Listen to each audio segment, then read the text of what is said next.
Ladies and gentlemen, wasn't that the longest 2 minutes of your life? Sit down. No. Yeah, we're ready to start. If everybody can grab your seat. To fill that time, I'll remind you I am Bruce DeTorres, the proud marketing director of Crudele Books. In the back. If you can hear me, stop talking.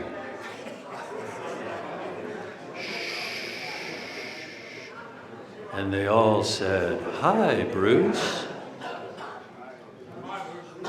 I've got a different concept of all. All right. We are about to hear from Russo, who was a consultant. He is one of the nation's leading experts on the JFK autopsy.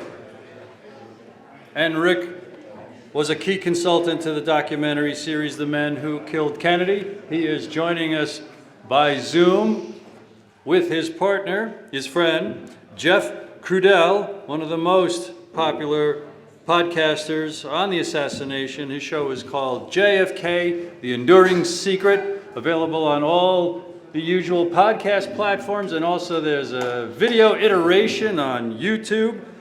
And Rick Russo and Jeff Crudele.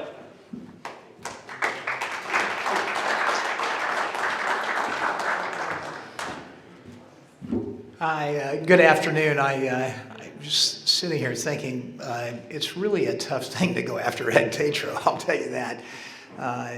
It's a humbling thing to be in the room with so many really esteemed folks who were in the original genre of researchers on the case.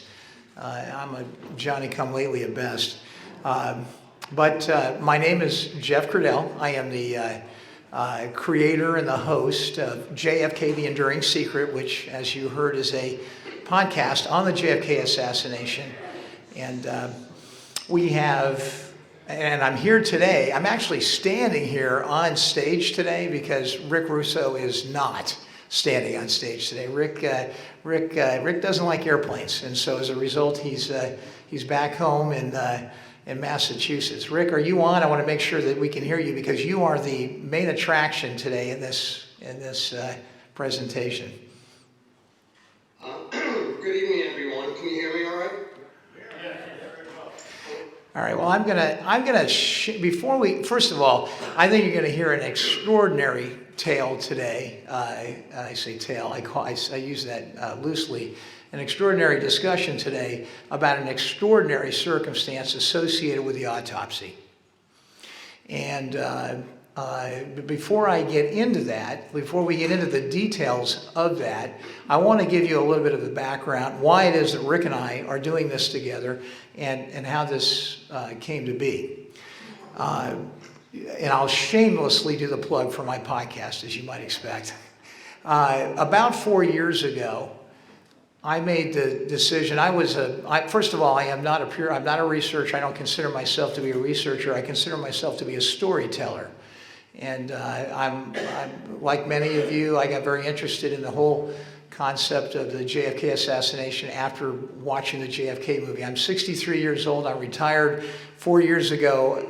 After retirement, I decided that there was a real opportunity to use the podcast platform to take what is a really complex subject. It is, I think almost by any calculation, the most researched murder case in the history of mankind. It is true crime like you've never seen before, which, by the way, is the #1 genre on the on podcast platforms. And as I say on the podcast, folks, you can't write this stuff. The facts of this case are more complex than any fiction that anybody could ever think up. And it's not just in one aspect of the case, it's in almost every aspect of the case. So we've got 236 episodes. It is not just about the specifics of what happened in Dealey Plaza or the technicalities of the Autopsy, although I've got 30 episodes on the Autopsy, so there's a lot of technicalities in it. I still don't understand it. Thank God there's some people like Doug Horn in the world who, by the way, before we get started, and what you hear today is largely a function of the increments of history. It's taken more than 60 years to bring thinking on this topic to where it is today. And we have to give thanks to a very small coterie of people, many of which are in this room. And particularly, I want to give thanks today because of the topic that we're going to be talking about, to Doug Horn. There is nobody, yeah.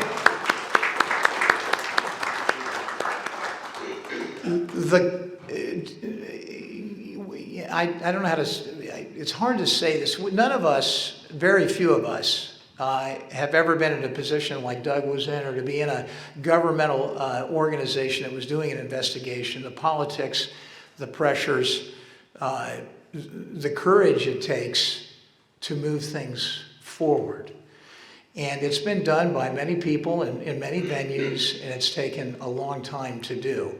And we couldn't present what we're going to present today if there hadn't been major increments already made in this area, major strides. And much of that is due to folks like Doug.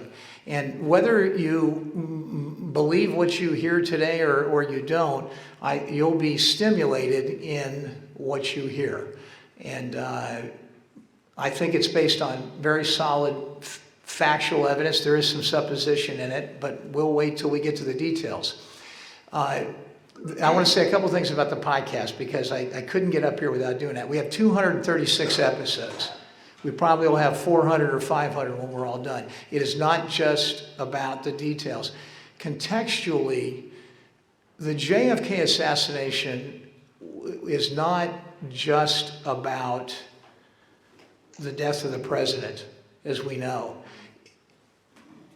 That was a tragedy in and of itself, but the fact, and even if it had been just a conspiracy, two people technically involved and not one, two or more, even that would probably not have put it in the category that it is today.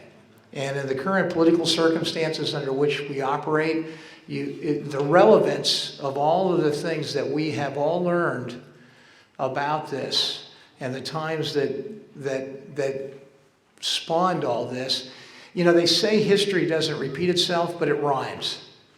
And I think we're hearing a lot of rhymes even in today's environment.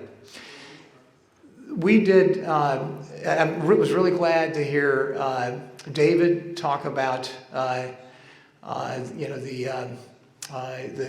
circumstances with Medgar Evers. We did a series on James Meredith and the Oxford riots. Edwin Walker was down there calling for 12,000 volunteers.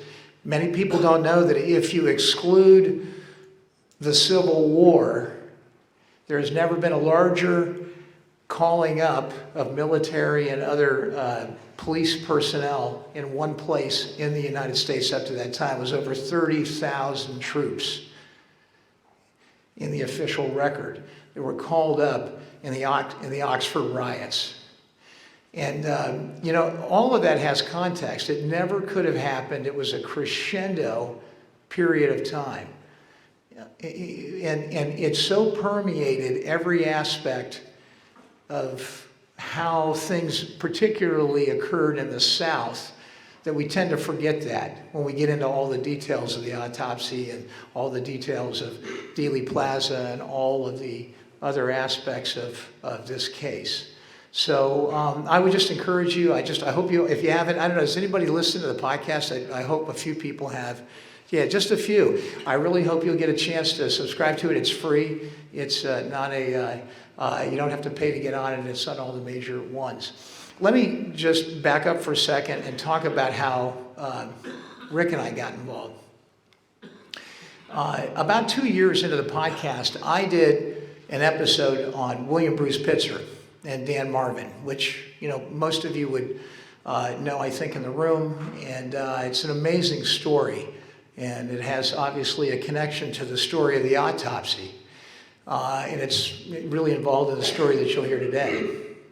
And Rick called, left a message on my phone. I gladly called him back. He had, given his bona fides, talked about the fact that he was involved in the production of The Men Who Killed Kennedy. And so we got together. We debated for almost 4 hours one night, a lot of things. And I was what I call a middle-of-the-roader. What I wanted to do was just present the evidence, tell the story, tell it in a fashion that was a good balance between great detail, but that didn't lose the audience, which is often the case when you read books on the topic, I think. And so we struck an amazing relationship that just kind of took off from there. And one night, Rick said to me, there's a lot of mysteries still out there.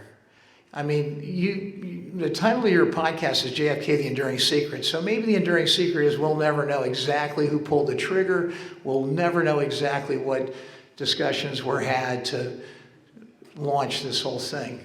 But as we come closer, as the puzzle pieces are filled in, there are still some major mysteries out there that are just the kinds of things that are very difficult to understand. They make no sense.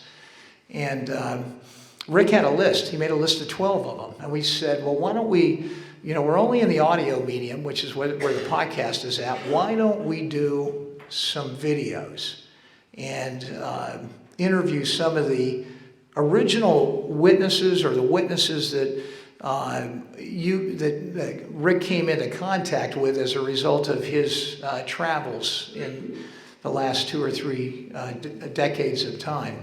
And Rick immediately said, well, we've got to do one on, before we start to interview anybody, we've got to do one on the two morgue issue at Bethesda. And so we debated it. And I got to tell you, I spent a lot of time reading Doug's materials and a lot of time reading all the official materials of the autopsy. And I have to tell you, like most people, I was still completely confused.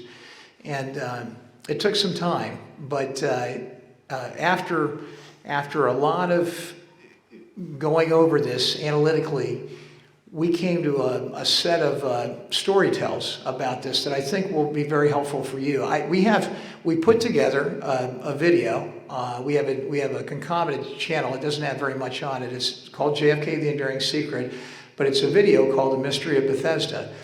It was a 2-hour or so show, and it featured William Matson Law. William's not here today, and to help us debate the point about the existence of 2 morgues and the use of 2 morgues that night at Bethesda. And too long to show, but what we did do is take an excerpt from it. It's 26 minutes or so. It includes a small clip. You'll hear a doctor, Robert Carney, who actually was being interviewed and revealed the existence of the 2 morgues very particularly. And then from there, in order to give you a level set on what Rick believes, after listening to this, I summarized it in a way that I think I would storytell if it were on a show. And that's what became this video. So we're going to sort of pause here, listen to that 26-minute excerpt, and then when we're done with that, we're going to open it up for questions. And Rick, who's really going to be the one answering most of those questions, is on the phone, obviously, to do that. So I'll pause there. Has anybody, I really apologize. If you've seen the video, you're going to, unfortunately, be subjected to this again for 26 minutes. But has anybody seen it? It's amazing, actually. So this is great in some ways because it'll all be new for you. I apologize in advance, Doug, because in order to get more listeners, I said this might stand a little bit of something that you said on your head. I didn't mean that. That was bad language. What I meant was it would advance exactly what, but we didn't cut it out because I'm the only editor and I didn't have time before we posted it. But anyway, at the end of the day, I think this really does reinforce, and for all of you, have you asked yourself why there were credible witnesses that evening that seemingly saw different things, seemingly saw the details inside of morgues that were different, seemingly weren't seen by others who were seemingly there? I mean, really basic stuff that made no sense whatsoever, and actually called into credibility some of the witnesses' testimony when it really wasn't necessary to do so, when there really was a simpler explanation. And I think you're going to hear it right here tonight. So with that, if we can put this on, we'll go.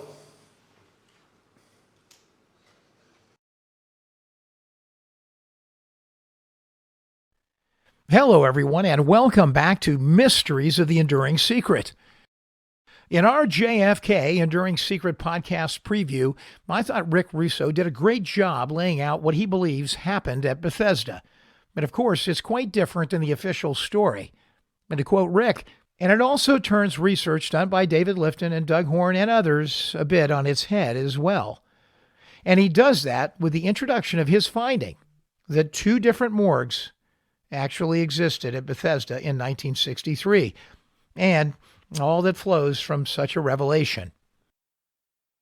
If we were to go into that very short thing I read about in the summer of 1916, talking about the new wing being built, and then after that, we go right into the audio interview clip of Carney with Cunningham, where because this really came from him, he is telling the fact that, well, there was an old morgue and then we had the new morgue.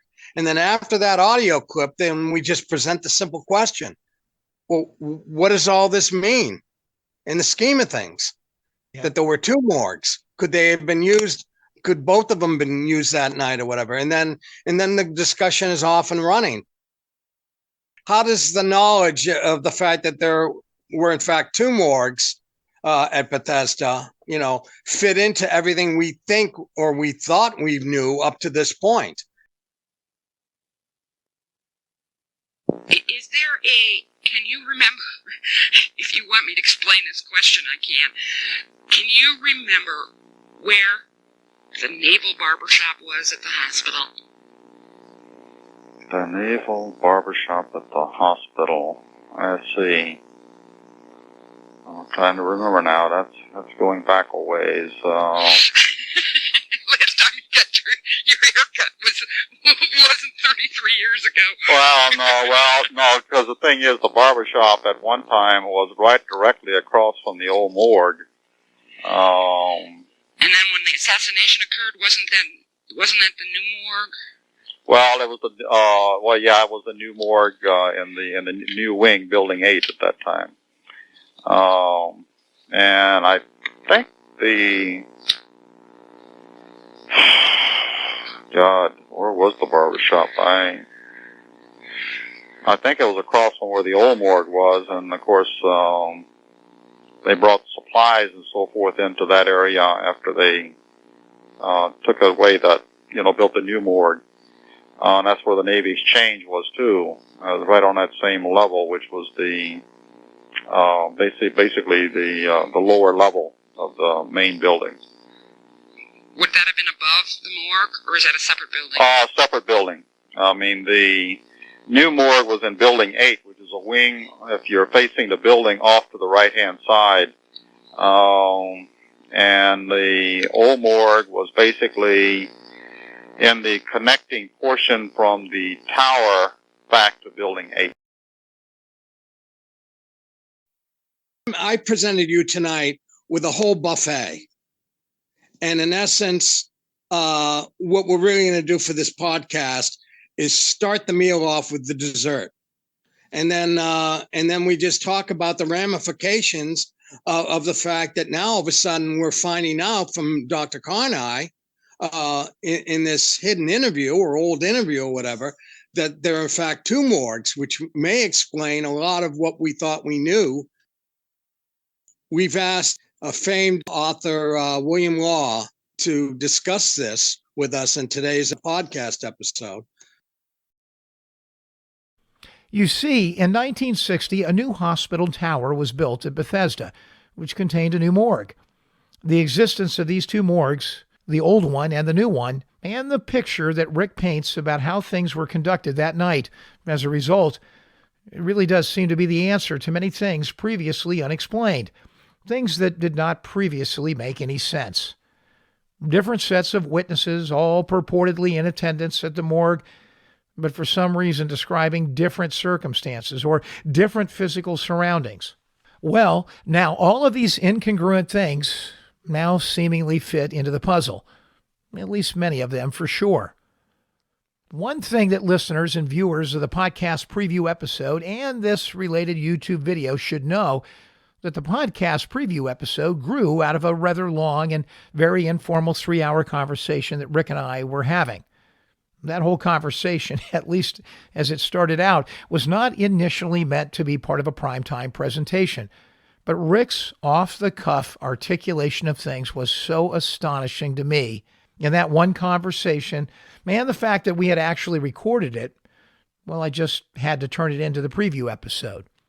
What the listeners didn't get in that rather dramatic piece, though, is something that Rick had provided to me earlier, and something that the audience hasn't seen or heard yet. Rather methodically, Rick took me through detailed testimony taken under oath by various witnesses at Bethesda. And there is more, including statements made to various researchers and drawings made of the two morgues. Rick provided schematic layouts of the Bethesda campus, all of which help us understand things like where the one morgue was in relationship to the other. Now, I'm sure we can find moments to fill some of those missing pieces in today, especially the sketches of the two morgues and the layout of the Bethesda campus. But first, before we get started, let's see if I can summarize the more important parts of what Rick presented. This is a good test to see if I even understand the totality of what he set forth. First things first, we all believe that the president's body arrived at the Bethesda morgue in a plain shipping casket, and not in the ceremonial bronze casket that he was initially placed in at Parkland. There is overwhelming evidence of that. We have gone over that ad nauseum in prior episodes contained in the Autopsy series here at JFK The Enduring Secret, all inclusive with witness testimony, so I believe I'll just start by taking that fact as a given here. I think it's true that nobody really knows exactly where the switch was made. That is, the movement of the president's body from the bronze casket to the shipping casket. Nobody has ever owned up to that, even though we know for sure that it happened. But Rick surmises that the switch was likely made at Parkland Hospital before the president's body even left for transport back to Washington, and that the body was removed from Parkland separately. The larger point here is that Rick thinks it's a much more plausible idea that the switch out of the bronze casket was somehow made at Parkland before the president's body ever left the hospital, and that the body was somehow transported as a second casket delivery to Air Force One at Love Field. Rick points out that the ruse of the dead Secret Service agent is perhaps important here, because such a fatality had been reported and was circulating in the media at that moment. The speculation here is that the presence of that rumor right at that very moment regarding a second casualty may have been viewed as a prop to make it easier to remove what appeared to be two victims. But in reality, it was one body and two caskets. But admittedly, this is all speculation on Rick's part as to exactly how the switch was made. Now, let's move to Bethesda. Here are the key points, I think, regarding what Rick laid out. If you've listened to the podcast preview episode on JFK The Enduring Secret, then you've heard much of this already, directly in Rick's own voice and some storytelling. Hopefully this helps to clarify, though, what you heard in that casual piecemeal conversation. And certainly it may help those who haven't listened to it yet. So let's start. The president's body, now completely separated from the bronze casket, arrives at Bethesda contained in a gray shipping casket that is being transported by a black hearse. This black hearse arrives around 6:35 p.m. at the entrance to the old morgue. The time of arrival is confirmed in the Boysian report. The gray shipping casket containing President Kennedy's body is removed from the black hearse and is taken up the receiving ramp that is located close to the old morgue entrance. Once inside the hospital, the gray shipping casket is delivered to the old morgue, which is located in the lower level of Building 2. It's a short distance away by gurney. It is not confirmed who was driving this black hearse, but Rick does think that it may have been two individuals from Gawler's funeral home, Tom Robinson and Joe Hagan. There were 5 men who were there to receive the casket at the old morgue. 4 of those men have been identified. These men would place the casket on a gurney and wheel it up to the ramp. And once inside, it was brought down a long, illuminated hallway. 3 of the men were known to have been interviewed by reporter Jerry Morlock from a Grand Rapids newspaper. They were Don Rebentish, Paul Nagler, and Robert Muma. The 4th identified man was Malvin Jones. They were taking orders that day from an Army captain, almost unprecedented on a naval site. His name was Michael Groves, by the way, and if you're interested in a little bit about him, listen to one of our previous episodes on Mysteries of the Enduring Secret.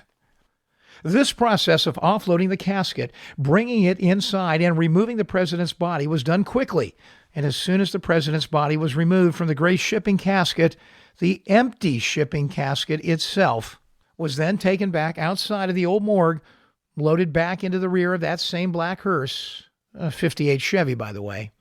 And then the black hearse from there was driven a short distance back to the new morgue area, and it probably only took a few minutes to do this. The arrival of the black hearse at the new morgue is documented as being around 6:45, so perhaps a 10-minute period elapsed between the arrival at the old morgue and the disembark and trip over to the new morgue. It is here, at the new morgue, that Dennis David and the crew that was with him that day would perform essentially the same duties as the group that was headed up by Michael Groves. They would remove the shipping casket from the hearse, this time an empty shipping casket. This was done by the Secret Service entourage and orderlies that accompanied the hearse. And that means those in the hearse as well as those riding in an accompanying car that followed it. They would help to remove the gray shipping casket by sliding the casket out of the hearse and then straight on to the jetty. And this is where Dennis David and his crew would pick up the casket and walk it through the double doors leading to the hospital. And just about 8 or 10 feet to the left was the door leading to the anteroom of the new morgue. It is there that they would then place the empty gray shipping casket on the floor in the anteroom of the new morgue. It stays there on the floor of the anteroom until it is repatriated with President Kennedy's body and then moved into the new morgue, right around 8 p.m. Rick believes that the others who helped Dennis David that day, at least 6 or 7 of them believed to be students from the dental school on campus, all there to offload that gray shipping casket at 6:45 for the second time. Well, none of these folks were ever individually identified. So we do not know if they were aware that they were carrying an empty shipping casket or not. Dennis David himself never picked up that casket, so he never was able to personally gauge whether it was empty or not. He would later ask Dr. Boswell if he and his men had personally handled the president that night. Boswell glibly answered back, "You were there. You should know." Now let's pivot back to the old morgue where the president's body is now residing. The president's body is on the examination table now and ready for what we will term as a pre-examination. It is here in this old morgue that 2 known characters are introduced into the story: White House photographer Robert Knudsen and William Pitzer. Knudsen was a Navy man just like the president, and he would take the initial autopsy pictures of the president, the pre-examination pictures of the president before any body alteration occurred, and likely to be just as the Parkland doctors saw the wounds. And Pitzer takes 16mm film of the president's body in the process. We all know the story of William Pitzer from an earlier episode of JFK, The Enduring Secret. This also begins to explain how Knudsen could be called to testify before the HSCA and state that he took autopsy pictures of the president, and have that make sense in light of the fact that the official photographer was actually John Stringer, who obviously took the pictures after the president was moved to the new morgue. It is here in this old morgue that Gerald Custer and Ed Reed, the two X-ray technicians who were assisting John Ebersol that night, would go about their initial duties of taking X-rays of the president's body. And they do it early enough, almost immediately, because the actual body arrived in advance of Jackie Kennedy and the entourage with the bronze casket. They do it early enough that Custer took those X-rays and headed upstairs to develop them. And on the way, in the Bethesda lobby, he sees Jackie Kennedy first coming into the hospital. Rick gives us comfort that we must conclude that these X-rays taken at this session then must indeed be the originals and true X-rays of the president, regardless of whether these particular X-rays are currently in the records collection or not, or whether they have subsequently been altered or replaced by others. These two men, Custer and Reed, remain in attendance for a period of time after the completion of their own duties and actually stay there in the old morgue and are close enough to the president's body to observe Dr. Humes resect the scalp and begin to apply a small surgical circular saw to the president's skull. Presumably, this was a principal technique applied in the old morgue to alter the evidence of additional bullet wounds. As soon as this procedure began, both Custer and Reed were asked to leave the old morgue. So in essence, these X-ray technicians are dismissed before they are allowed to see anything more that is going on during the pre-examination. But they did see that.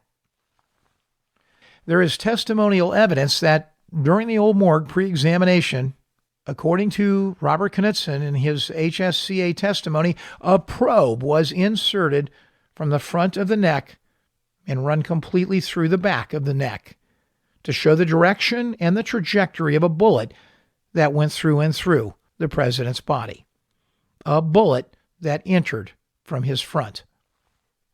Once this pre-examination was completed in the old morgue, there was a need to transport the president's body under some cover from the old morgue to the new morgue and reunite the body with the now empty gray shipping casket that is currently lying on the floor of the anteroom of the new morgue. The pre-examination is completed and the president's body is placed in a gray body bag. Rick presumes that it is then placed on a stretcher, then wrapped in a sheet, where an orderly or other person then rolled it down the hallway, covered and without fanfare, delivering it to the new morgue anteroom area. The pre-examination work and the rolling of the president's body back down to the anteroom of the new morgue would have to have happened before 8 p.m., and perhaps well enough before 8 p.m. to not draw attention. 8 p.m. was the official start of the autopsy of record that was to take place in the new morgue. Well, that gave folks involved at the old morgue about 1 hour and 25 minutes to offload the body at the old morgue, walk the shipping casket inside, take the body out of the shipping casket, perform pre-examination procedures, alter any wounds if that happened, and then place the body in a body bag, and then deliver it by stretcher using a route taken inside the hospital to the new morgue anteroom. No one knows who made this delivery, but either they or someone else then taking possession of the stretcher would, and without observation, place the body back into the gray shipping casket sitting in the anteroom, thus getting things lined up to start the official version of the autopsy at 8 p.m. Now, let's pivot away from that chain of custody related to the actual body of the president and tell the story of the Gray Navy ambulance. The ambulance which has the bronze ceremonial casket in it, but which really became the decoy that night. The Gray Navy ambulance carried the ceremonial bronze casket and Jackie and Bobby and others from Andrews to Bethesda. It was parked right out front as they stepped out and went upstairs to the VIP waiting rooms. Lots of people there to observe the goings-on of that Gray Navy ambulance. What was observed and reported on by a credible Washington Post reporter was that Admiral Galloway was the first who drove it away from the front, and not the designated Secret Service driver William Greer, who had driven there from Andrews Air Force Base. We know that the Gray Navy ambulance arrived at approximately 7 o'clock or so at the front of Bethesda, give or take a few minutes, and it stayed parked there for a short while. And at about 7:15 p.m., it was then observed being driven off by Galloway from the front of the hospital, with the bronze ceremonial casket still inside.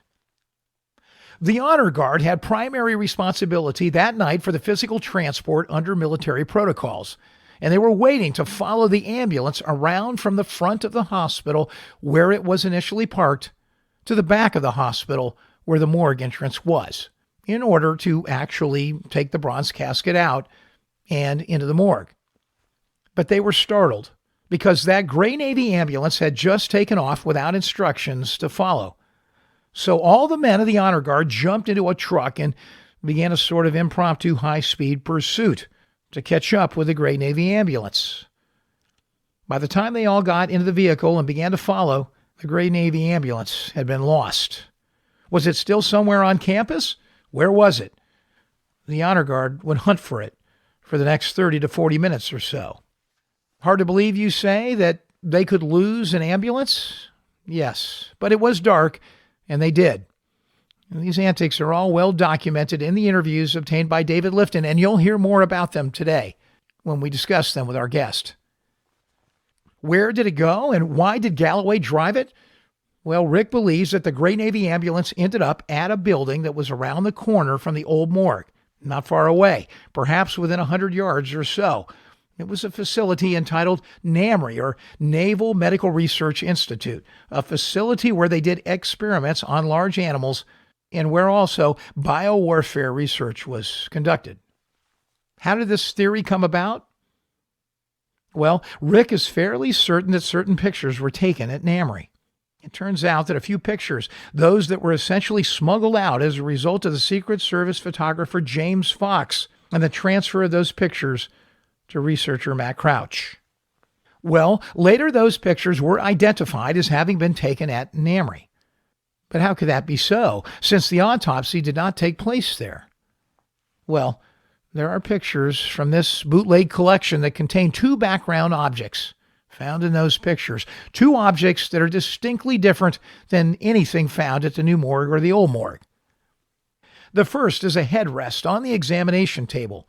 No such headrest was in existence or operative that night in the new morgue. That was verified by Paul O'Connor and James Jenkins, who were at the autopsy, which took place after 8 p.m. at the new morgue. And Dennis David recognized the headrest as being from NAMRI. The second is the floor tile in those pictures. The floor tile on the floor of the NAMRI location is distinctive enough that it was noticed as being different by Floyd Reeby and Jim Jenkins when they were shown the photos in 1992. And both of these men commented to Harrison Livingstone that they were familiar with the tile in the new morgue, and they noted that there was a different tile on the floor in the Fox photograph. The one photograph that showed the floor, the rather famous stare of death photo. The left profile picture in that Fox photo collection, the photo that includes the headrest, has a clear picture of the left ear, and this left ear matches no other such picture of Kennedy's left ear, implying that the NAMRI pictures are of a different body. This is a key piece of evidence in the puzzle, and you'll hear more about it today when we talk about this with our guest.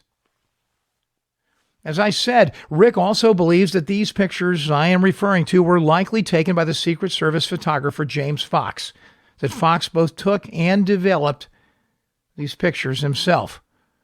Fox was taking pictures that night at NAMRI of a body that is not JFK's. Essentially, all of these pictures, then taken by Fox, may very well be fakes, in Rick's opinion. That's a pretty outlandish thing, and we'll talk about that as well. The story gets even more extraordinary from there. It is Rick's belief that the Fox photos prove that work was done on another body at Namry. Rick speculates that the Gray Navy ambulance arrives empty at Namry, and it waits to receive this unknown body that was inside, and with James Fox perhaps already having taken those photographs. At some point, the body, already photographed by James Fox, the body at Namry, was moved into the bronze casket, and then from there taken by the Gray Navy ambulance back to the entrance of the old morgue. Just about this time, the honor guard finally comes upon the Gray Navy ambulance, by now already parked just outside the old morgue entrance. Admiral Galloway is nowhere to be found. Instead, General Godfrey McHugh was there alongside the ambulance, as if to say, "Where have you boys been?" At this point, the honor guard walks the ceremonial casket up the very same ramp that about 90 minutes earlier, the actual body of President Kennedy, still in a gray shipping casket, was also wheeled on a gurney up that ramp for pre-examination. The ceremonial bronze casket would then be opened inside the old morgue, and sure enough, another body would be presented, a body that surely was not the president's. Well, there is much more to this story from here, but what I have rehashed is a big part of Rick's view on what happened that night, and enough for everyone to understand the basic logistics of things. Thanks for listening to this episode of Mysteries of the Enduring Secret. And please don't forget to subscribe to our YouTube channel, JFK The Enduring Secret. And remember, you can find our award-winning podcast, JFK The Enduring Secret, on all of the popular podcast outlets.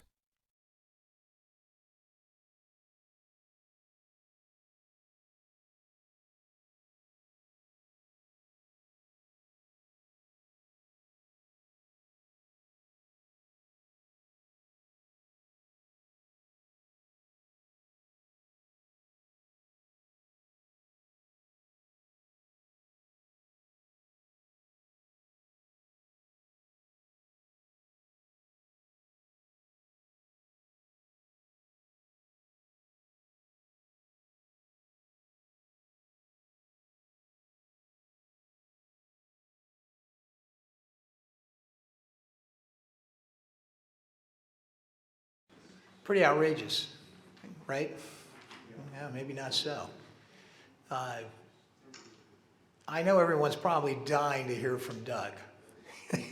Because probably if there's anybody in this room that can comment on what they believe and what they agree with in Rick's theory, it would be Doug. But Rick, do you want to? First of all, I want to say I want to ask a question to the audience. Yeah, can I ask you a question? Sure. Okay. We need to get out of this room like 7:05. Yep. 7:10. Yep. Like 7:05, please, because we have another event after dinner at 8:30. In the breakout room. Where's the breakout room? Right across the hall there? Or is it here? We're going to find out. We got another meet and greet with Tri-Day authors, et cetera, at 8:30. You should probably aware. And I'll be very mindful. Do you want me to finish early, or do we want I to? just wanted to flag you on that, tell you, 7:05 is a good target, especially if you wanted to leave room for questions and answers. Sure. Then you have a chance to review everything today. Yeah, we've got 15 minutes under that parameter, so plenty of time to ask me questions, really more specifically Rick questions on this. Doug, please. I think everybody's raring to hear from you, so. I've got a basic question. Regarding the photos that people say they're not from the new morgue because the tile is different, and they've got wooden objects in the background, and they show a head brace not used in the new morgue later. I didn't know those aren't taken in the old morgue. Why do they have to be taken in there? Did you hear the question, Rick? I want Rick to answer this. No, I'm afraid I didn't. Yeah, Rick, the basic, Doug just got up and asked a basic question. How do you know that those pictures were not taken in the old morgue? You know, you're representing that they were potentially taken at Namry.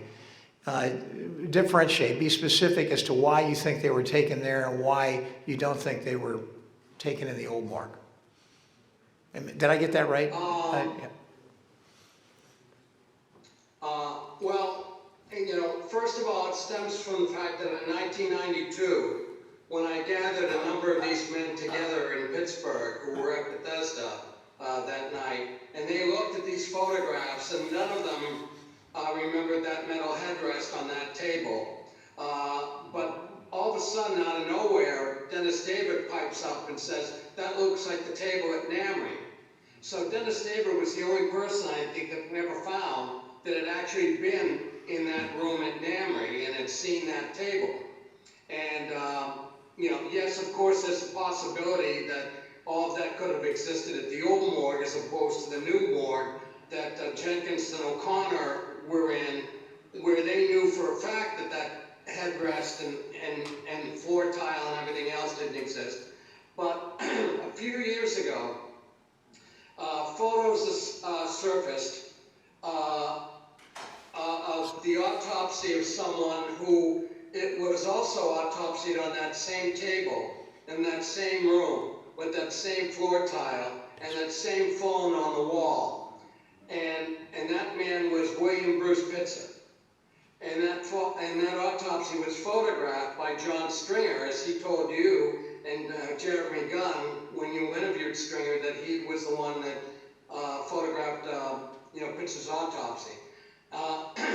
That led me to believe that Namry was the kind of facility that they perhaps could use off book for certain things that were an issue, whether it was photographing a body that they wanted to represent President Kennedy that night in 1963, or perhaps the death of a man in their own facility, William Pitzer, where it could have been a murder or a suicide that was never really resolved. But nevertheless, it made me feel very strongly that Namry had to be the place where Fox's photographs were taken. Doug, do you think you could come up to the microphone? I think it might help everybody to hear. Yeah.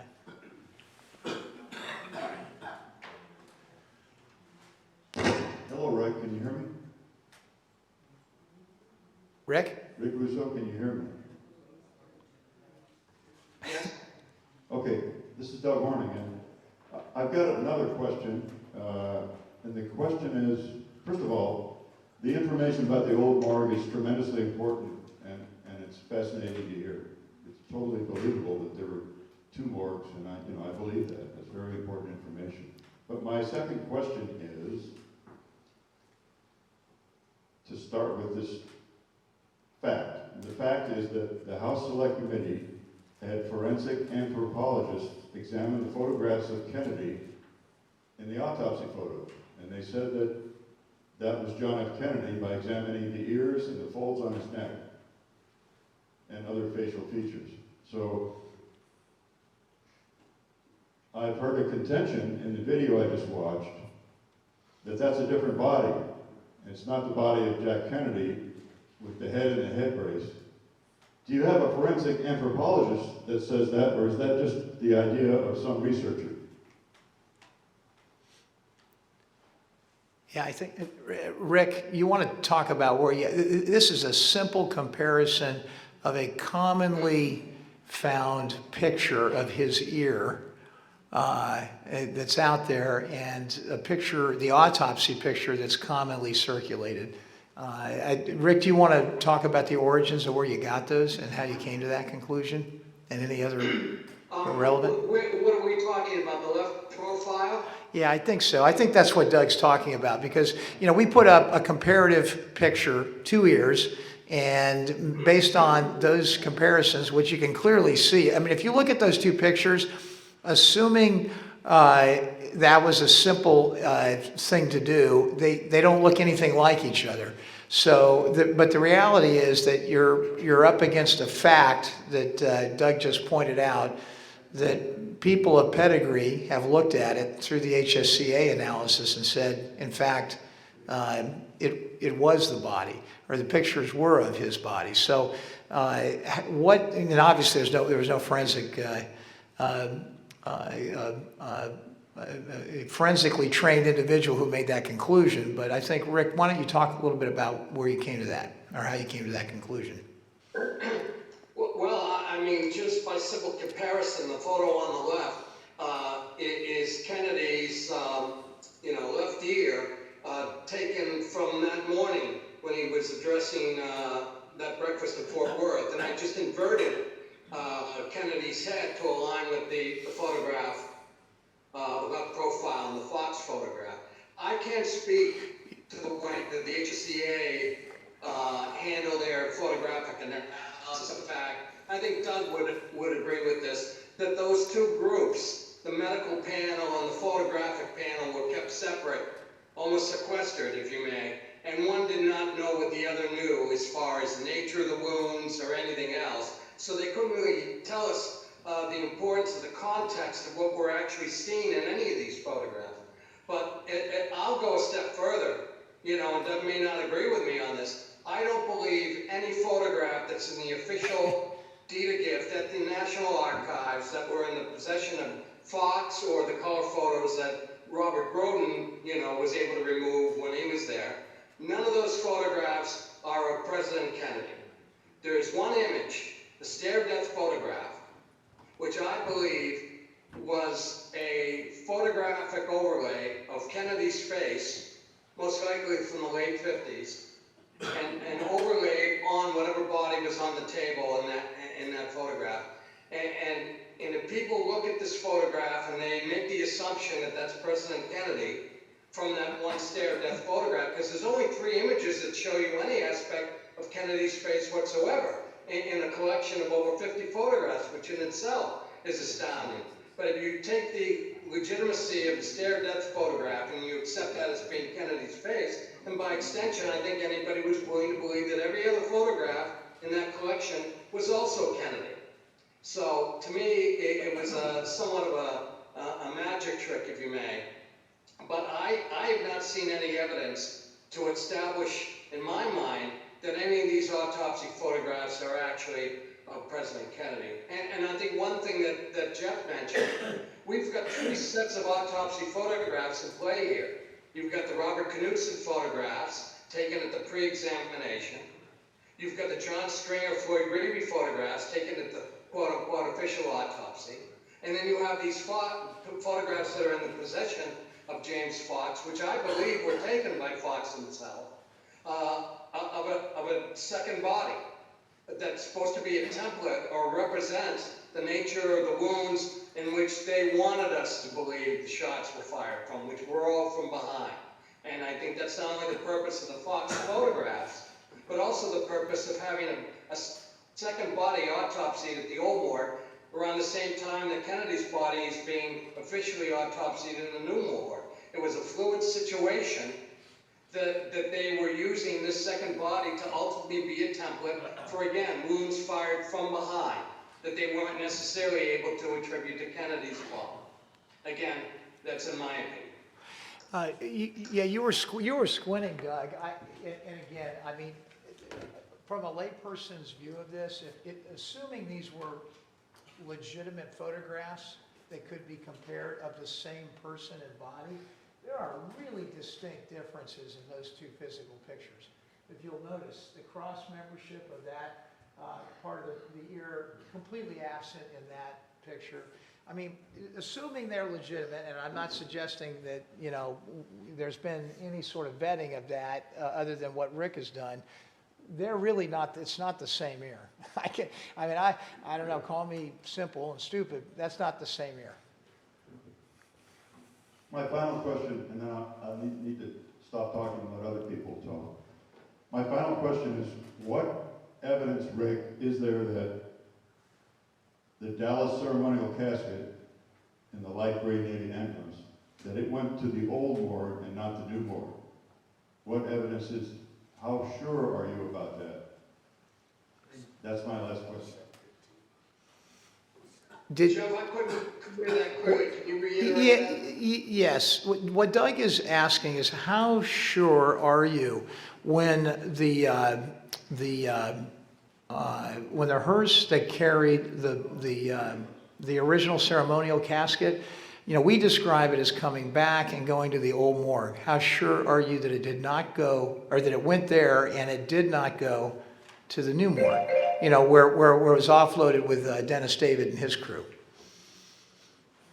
Oh, so we're talking about the Reventesh delivery versus the Dennis David? No, not the Reventesh delivery, because that's the original. He's talking about the ceremonial casket. I'm asking about the Oh, Dallas the honor ceremonial guard. Yeah, the coffin honor guard. delivered in a light-weight Navy ambulance, and you say it was the The old reason I morgue. believe that, Well, yeah, let's be, 1 second. Let's be, Don't say hearse. You're talking about the light-weight yeah, ambulance with the Dallas ceremonial yeah, casket. you're right. How do you know it went to the old morgue and not the new morgue? Let's be clear in the story that was told. It went in that oration that you just heard, first to what Rick believes to be Namry, and then it came back to the. That's what.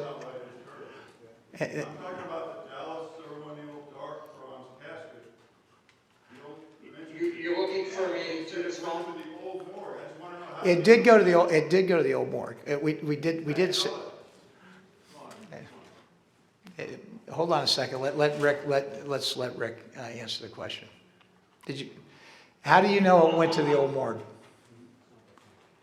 How do we know that, that there was a different body in the bronze casket? No. He wants to know how the ceremonial casket went. Are we sure it went to the old morgue? And that's the question. In the story that we just told, it first went to Namry and then came back around. That's not what the story told us. All right, well, I'll be the first to say that the bronze casket going to Namry is speculation. It's the thing that makes the most sense for me, because for the first part of the evening, you've got essentially an empty casket. And we know that because the body was delivered in a shipping casket.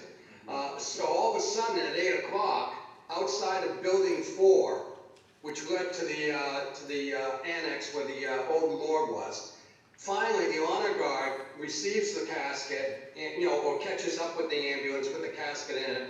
Only Godfrey McHugh is there, which leads us to ask the most important question. Why do we have a Navy ambulance with a bronze casket that supposedly has the body of President Kennedy in it, and there's no Secret Service men at all? Period. They're not there. And that comes from James Felder, from Hugh Clark, and so on. So the bronze casket's removed from the ambulance and carried by hand by the honor guard up the same ramp that Reventesh described wheeling the gurney earlier with the shipping casket. Right. And then when it's brought to the old morgue at 8 o'clock, it's Richard Lipsey's account of everything that happened, and add to that Captain David Osborne. Yeah, Rick, can we pause, because I think we're running out of time. A couple of minutes left. There's a few more questions from the audience. We've got another about 10 minutes for you. Oh, we have 10. Okay, all right. Craig Polly, Austin, Texas. 2 quick questions with quick answers. There's a popular researcher who is of the opinion that the second body was J.D. Tippit. What do you think about that? And secondly, who was the second body? Yeah, I have no opinion on that, and I don't know whether Rick would have an opinion on it either. Do you, Rick? Can you repeat the question, Jeff? Yeah, it was really just, do you have any opinion on who might have been the second body? Was it potentially J.D. Tippit or someone else? I don't know. I don't believe it's Tippett's body. I mean, quite frankly, the photographs can be altered themselves, and it could have been anybody's body, per se. The question is, how did it fool the men who saw this other body at the old morgue after 8 o'clock, which, again, we're talking about Lipsey and so forth and so on. And Lipsey describes damage to the right top of the head into the face, James Felder said the same thing, into the face. So perhaps the fact that the face itself was a little bit damaged, the fact that, you know, the traumatic situation that they were confronted with at that time, nobody was really questioning, is this President Kennedy or not? They just assumed it was, you know? Yeah, it would be speculation on our part to. Hey Rick, Robert Morrow here, also of Austin, Texas. Looking at the two photos, one that you say is of JFK in the day, and the other one that you say is the faked Death Star photo, it looks like he has the same haircut and the same pointy nose, even if you don't think the ears are the same. That's correct. It looks very much like JFK. It's just that when you focus on the ear, there are distinct differences. That was Rick's point. Well, Robert, actually, I don't know if you can pull away from the photograph, but in that left profile photograph, yeah, if you look at the nose, if you were to take this photograph yourself in your own computer and you adjusted simply the brightness, the contrast, and the sharpness, you'll see that the nose, in fact, is prosthetic, or at the very least, has been retouched and painted on the photograph. And I don't know if you can see to a degree of the image that's on the screen now, but it's something that, you know, I noticed. And again, I'm not an expert in any of this stuff, but I think people who are in photographic analysis should really, you know, spend some time with all these images and reevaluate them, you know, so. Obviously very controversial, and certainly, you know, there's some, you have to take a leap of faith in some of this, but I will say that I think it's unequivocal that the president arrived in a shipping casket. It's unequivocal there were two morgues that night. It's unequivocal that two different groups received caskets. No. Hi, Doug Minzer here. You say there was a probe inserted into the throat wound and it was through and through. Is that an actual wound that came out the back of his neck, or is that invented? Because when the nurses cleaned his body in Parkland, there was no wound in the back of his neck, but they did see the back wound. I think, and Rick can comment on this, I think he's actually quoting the Robert Knudsen testimony. I think that exit wound in the back of the neck, you know, may actually have come out more in that same area of the EOP that a lot of the times they were talking about it being an entrance wound from the back. But I can't speak to what the nurses saw at Parkland. All I can do is refer to Knudsen's testimony to Andy Purdy. And moreover, Knudsen did not want to discuss it. He was told by the Secret Service to never discuss the situation with the probes or the images in the photograph or anything else. Purdy had to actually get an attorney on the phone from I can't remember who it was, Goff, I think, just to, you know, make Knudsen feel comfortable enough to discuss the fact that in those photographs, the probe went through the front of the neck and out the back. Now, the only way he would know the direction is, I believe, Knudsen himself was in the room taking the photographs. And I think, and I hope Doug would agree with me on this, that, you know, Andy Purdy deliberately did not ask Knudsen, did you take these photographs? You know, and one has to ask, you know, why didn't he, you know, establish that? Although Knudsen told his family that went over the years after the fact. Right, but if it went in the throat and out the back wound, it would have went at an angle like that, which is impossible. Right. By the way, I don't know if you know, there's a clip of Dan Rather a day or so after the assassination, talking about the fact that Kennedy was struck in the front of the throat and went out the back of the neck. And there's a CBS clip with him stating just that on camera. Well, then you also have the autopsy doctors calling Dr. Perry in Dallas in the middle of the night saying, hey, you didn't see the wound in the back, you only saw the one in the throat, so it went the other way. Why would they do that if there was already a wound back there? Yeah, I would urge everybody to go, if you're interested in that topic, go back and read the Knudsen testimony. At least, and as I recall, it very specifically talks about the probe being inserted and running all the way through. They are 100% certain about that. And there's more detail in there, but read that and read it carefully and see what you think when you read it. Can I ask, I'm going to divert a little bit away from Bethesda here, and I know you said that we can't know for sure how the body got in the shipping casket, but I do want to ask you the question, are you familiar with Nathan Poole's testimony to the HSCA, where he talks about, they asked him, when did you know the president was dead? And he says, when they ruled him past, covered by a purple cover, okay?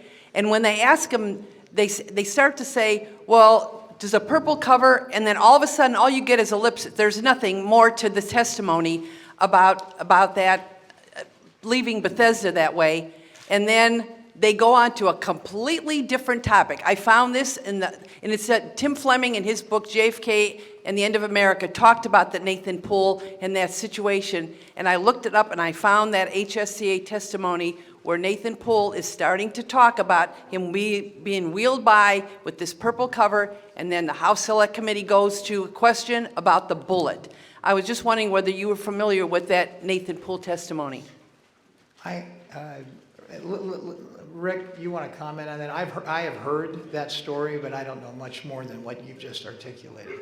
I'm not sure I have. Are we referring to the body at Parkland now or at Bethesda? Parkland. Okay. Well, one thing that I found was very interesting, and this is why, again, I don't think we mentioned it, Jeff, in the context of this presentation, but one thing I found interesting is the involvement of Aubrey Wright. Now, when the presidential limousine arrived with Kennedy, Wright's ambulance was already parked right there in front of the doors of the emergency room. And he was told by the Secret Service to leave his vehicle there because they may have to move the president's body to another hospital.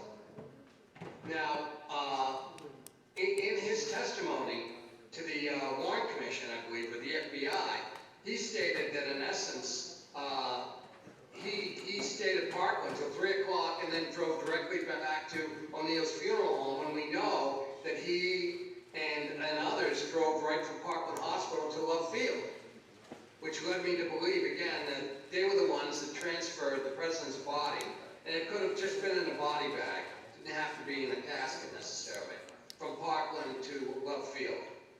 But that comment raises similar questions and concerns about, potentially was it moved, and was it moved prior to leaving Parkland?